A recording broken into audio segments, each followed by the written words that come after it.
Hey, welcome back. So I have good news, bad news type of thing, right? Good news is I'm enjoying my experience with Under an Iron Sky, despite the fact that this last couple of weeks, maybe 3 weeks, have been torturously slow with the gameplay. I've been taking lots of fun notes when I have had time to play and trying to keep track of pieces moved, not moved, as the case may be. And unfortunately, we're having some serious repair work and maintenance work done, and some of that is going to be down in my room. And I'm vitally concerned that I'm going to have laborers and workers and folks that really don't give two doohickeys about board games or other people's property mess up my stuff. And this is one of my little treasures. So come Saturday, actually come Friday night, I'm going to have to pack all this up. And I'm just kind of pissed because that was not supposed to be the plan, but shit happens. So anyway, what I thought I would do is we'll take a moment to give you a little bit of a overview of what is transpiring. And if I can take enough detailed pictures, I may try and recapture what's going on here, because this is really where the fighting and the interesting narrative is starting to evolve in this game, right? This is a different scenario. It began in the Shipyards scenario, so it's more about an uprising and a revolt that spreads across the Warsaw Pact nations, the Eastern European nations, and what the effects of that are, and how or if NATO and the US forces might escalate that to the point of all-out war, or to the point where something else happens. Maybe all these forces you can see in the distance over here, maybe they all sit and watch. Maybe they gather on the border and look for an opportunity to enter into the war or enter into a new war. So lots of interesting things. But right now, what's been going on is that in various locations, there are patriotic forces of the home countries, I will say. This guy here, and some other guys over here off screen a little bit, that have risen up and revolted against the communist regime, the Warsaw Pact leadership, the Politburo, and all that sort of good, fun stuff. This poses an interesting problem for the WP forces, particularly the Soviets, right? So an average Soviet division is going to have 18 factors, combat factors, coming into a battle. And maybe he can bring in artillery for another 5, makes it 23. Some of these divisions on defense have 14, others have 9. And so right off the bat, you have a very different circumstance versus fighting a brigade of Americans or Germans or Belgians or whatever the case may be, who have a combat factor of somewhere between 2 and 5. Mostly 3 and 4, actually. So different odds scenarios. And then you have these other choices. Well, do I bring in artillery? Do I bring in air? And if I bring in air, where do I bring it in? What does that do to the escalation level to allow NATO to do more things? Will NATO try and support the defenders?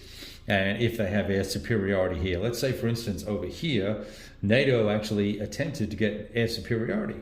And in order not to escalate to all out World War III, the Soviets said, you know what, we're going to let you have air superiority over here. We're not going to worry too much about this one division over here.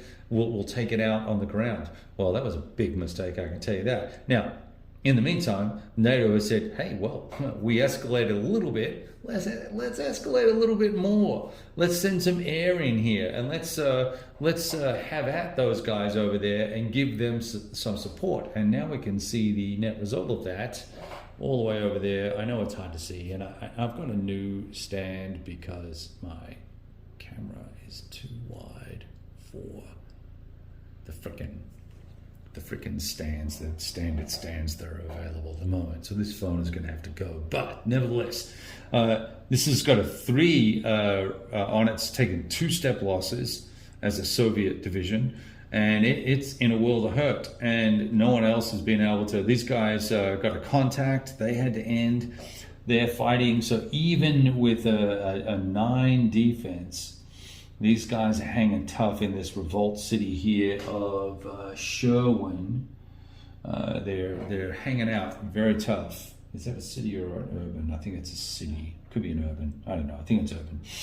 And so we've got all this going on all over the place, and there are significant losses accumulating to the Soviet forces. Now, here's the downside of all that. If there is a war, if NATO does decide to intervene, how much are you prepared to lose to suppress this revolt, or just let it run its course and have those units moved off the board, and then you just go on about your business? Because, one of the reasons there was going to be a revolt, or there was a revolt, is that, in some way, shape, or form, there was, what actually happened was there was a change of, an unruly change of control in the Politburo, and so the Soviet forces have been marshaled, and they're moving forward to invade Western Europe as the last gasp of the end of the Soviet hegemon over Warsaw Pact, and their last gasp attempt to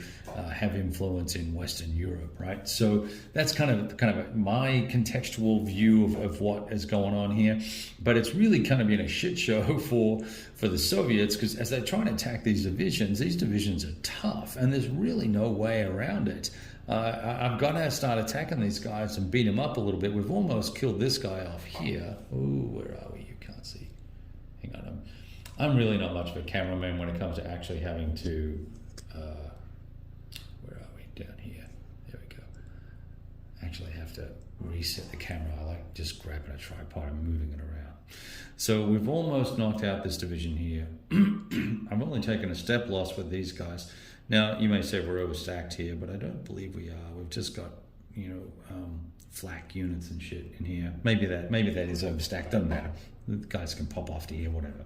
So lots of interesting choices, and I was looking forward to deciding whether or not NATO would, maybe this is Ronald Reagan's opportunity to knock out the evil communists, right?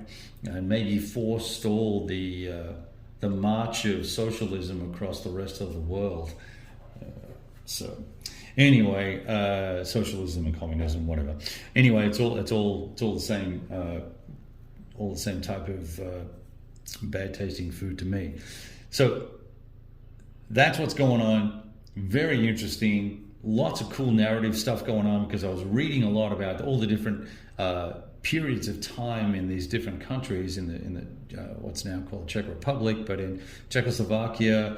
And Eastern Germany and in Poland, the rebellions that occurred, and the protests, and the squashing of the Polish uprising was pretty heavy-handed, and 5,000 people arrested in a very short period, overnight, a very short period of time. So I'm thinking that this has got a great narrative theme going on here, and I want to try and keep continuing. So I'm making this kind of little historical note here so I can save it. I may try and take some pictures and keep this context so that we could reset at some point in the future. We've also got, of course, the massive air situation over here that we would need to recapture. That I'm probably not going to have to, I'm not going to worry too much about. There's a lot of air that's flown, a lot of air that's flown in the red boxes. Not much for the Allies. In fact, it looks like I have left the Allies off. Oh, here we go, here they are. The Danes flew and chipped in. They took some losses as well, took a damage there. I thought I'd flown more, I'm not sure, doesn't matter. There's some of the air superiority stuff. So, we were all set to rock and roll. I'm literally almost beside myself for the fact that I've got this. It took me a couple of days by myself, just chilling, relaxing, clipping counters, getting the rest of the counters clipped, getting this set up, and now I'm more concerned about protecting the game than I am about the fact that I'm gonna not be able to play. And you can also see here in Czechoslovakia, lots of stuff going on there as well, with revolts and units that are revolting and stuff like that. And the Russians have got nothing here that they can address that with. They've got to take out these guys at the river first in this town here before they can even really make a serious attempt to attack. So lots of fun stuff. Look, if you can get a copy of this game, it is involved, and there are a lot of decisions that you need to make in a given turn. But it's really highly worth it. And I don't say that because I'm a fanboy. Well, actually, I kind of do say it because I'm a fanboy. There are things that I don't like about the game, and that's fine. I've had that out with a designer several times. I think the air war is overwrought. But really, this game is all about the air war. It's all about controlling sectors and segments of the map so that you can make your attacks count and make things happen and be that decisive factor in the ground war. And the ground war is almost kind of passé, right? You kind of decide where you're going to attack, and it better be in an area where you have air superiority. Otherwise, you are going to be decimated by the defender, or at least slowed down, which really starts to make me think about the nature of modern combat. It's very different, I think, to a certain extent, than most other eras, and I probably want to talk about that, live stream with all you guys. Maybe we can banter a little bit about that and bounce some ideas I have around about modern warfare, and even modern warfare in today's context would be interesting to talk about. So we'll get into that. I don't know when. We're going to get moved. Or at least prepared to move and repaired here. I've got some bits and pieces that need to be fixed around the house, so that are relatively significant and disruptive. So we'll get through all that. We'll get back into some serious gaming. It probably won't be in this room, and it will be a much smaller format, probably for the next 6 months. Who knows? Of course, the house may not sell, and then that could be a whole new ball of wax, which means we're putting this bad boy back on the table. Talk to you soon.